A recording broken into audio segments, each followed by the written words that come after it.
So you're thinking of becoming an anti-Semite?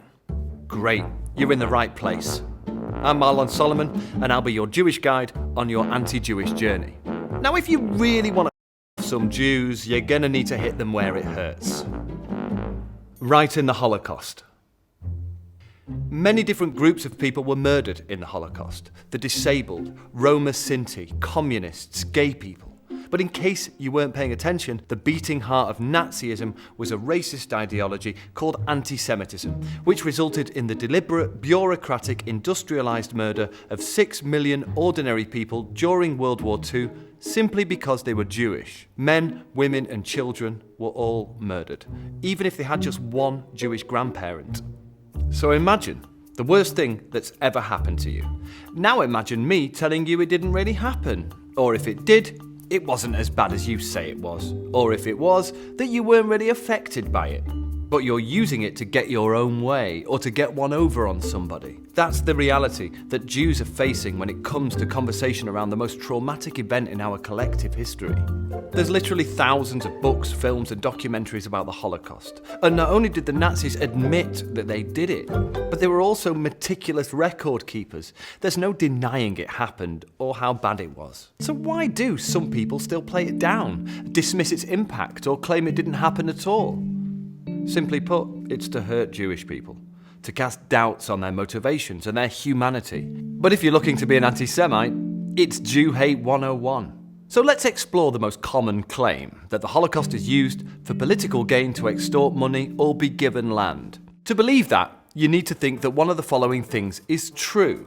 That despite the mountain of evidence to the contrary, the Holocaust didn't happen, or was greatly exaggerated, or that it did happen, but that Jews are so uniquely monstrous that they were unaffected by narrowly escaping an atrocity in which they lost countless loved ones, then coldly decided to use it as a card to play in their quest for world domination.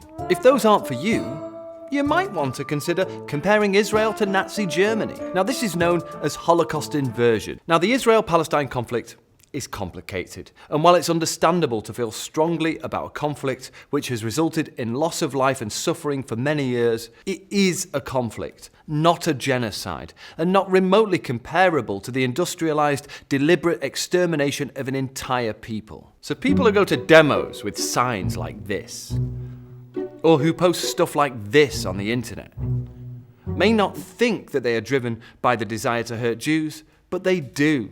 And this includes Jews who are very sympathetic to the Palestinian cause. Now remember that the vast majority of Jews had family members that were murdered in the Holocaust.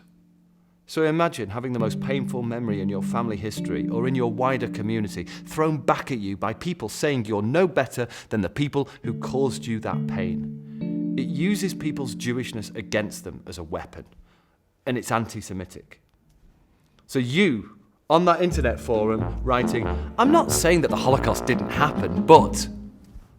Stop. And you, there, arguing about Israel, writing, "Did Jews learn nothing from the Holocaust?" Stop. Auschwitz was not a university. And you, on that message board, writing, "I'm not saying Israel is exactly like Nazi Germany, but..." Don't do it. That's something that only a real would do, which is an issue. Unless, of course, you want to be an anti-Semite, which you do. So that's all good. If you enjoyed these videos and you want to know more about anti-Semitism, subscribe to the channel and click these links.